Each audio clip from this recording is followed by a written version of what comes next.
From the wild world of D.C. politics to America's culture clash, brace yourself for the reality check you've been waiting for. The one and only Mike Gallagher Show. I just posted a picture of the departure and arrival screen at Tampa International Airport. Got in yesterday a couple of hours late because of the big delays at LaGuardia leaving New York, but made it. Here we are back in the home base. We got iguanas falling out of the sky because it's cold here in Florida today. It's chilly, and I love it. I'm in that spirit. I'm playing Christmas carols in the car like a dope, getting ready to put the Christmas tree up this weekend. I don't know why I'm really feeling in the spirit. I'm in the spirit of the season. Maybe it's because of the great week we're having.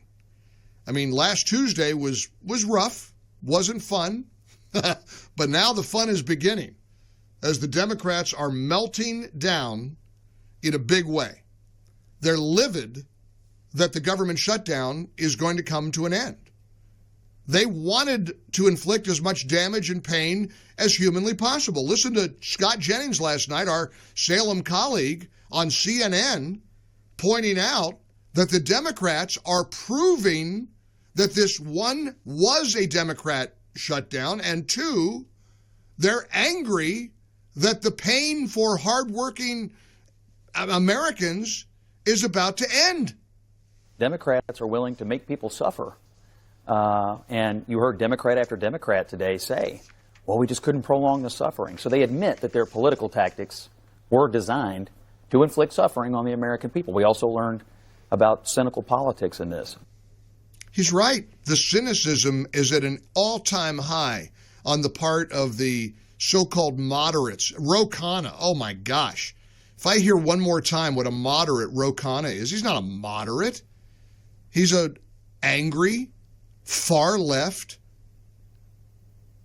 partisan hack who went on Don Lemon's show yesterday to call out Democrat Party leadership. In other words, people like Ro Khanna believe that it's a failure of leadership on the Democrat side that is leading to SNAP benefits being restored, that is going to let people get back pay for all the hours they put in for free, that's going to get our veterans paid, our members of the military paid, going to get air traffic controllers paid, cops, military. Again, poor people going to get food stamps again, and the left is angry about that. People like Congressman Ro Khanna are mad at their leadership for allowing a good thing like the government reopening again to occur.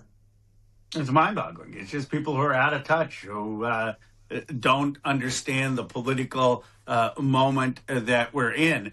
Look, the good news is there's a new generation of leaders. Zoran Mamdani won, Abigail Spanberger won, Mikey Sherrill won. There are people who get it. Someone jokingly, or maybe it was serious, described me as a backbencher calling for Schumer's ouster. Some people who liked me came to my defense saying, no, he's not a backbencher. I said, no, the problem is those of us in the back need to get to the front. This party needs a change in the leadership. Did you notice how he slipped up with his buddy there, Don Lemon, and said, the political moment we are in? That echoes what other Democrats have slipped up and admitted to. The shutdown was our shutdown because that's our leverage. That's our leverage. We needed to leverage the pain of the American people. This was a brazen, ugly, damaging, intentionally imposed misery. It reminds me of COVID and the lunatic lockdowns that they came up with and the way they put people out of business, firing people if they didn't want to get a vaccine, destroying people's lives, ending people's businesses, family businesses that in many cases have been in their family for generations. There are businesses that have never come back, all because of the draconian, outrageous lockdown tactics of the Democrat Party. Well, that's what they saw the shutdown in. They like this. They like to be in this space. I don't know how you negotiate with people like this. I just don't. I'd like to try. I'd like to try to rise above the anger and the bitterness. But I'm going to tell you right flat out, we got to get rid of the filibuster. We got to enact President Trump's agenda. And as long as there are activist, rogue federal judges who are going to continue to try to block the Trump agenda from moving forward, as long as they get to hide behind the filibuster and the 60-vote threshold, a lot of what Trump wants to get done isn't going to get done. Check out Senator Roger Marshall from Kansas on Fox News yesterday, pointing out how he's kind of come around on the issue of abolishing the filibuster. Every day that this shutdown goes on, the more I'm convinced we need to end the filibuster. And as I do my math here, the same Democrats that some of my colleagues are counting on to protect the filibuster are the same Democrats who are afraid to come across the aisle and open the government. Just 2 years ago, every senator, Democrat senator that's still in office that's here today, voted to end the filibuster. Unless you can guarantee to me that the Democrats won't do it, then we need to seriously consider it. You know, the only other option I can think of is enshrining it as a constitutional amendment. But this absolutely should be the conversation and the debate today for the Republican caucus. He's right. We got to have that conversation. We should have that debate right now, right here. 800-655-MIKE. It's Veterans Day. I want to make it a first caller day.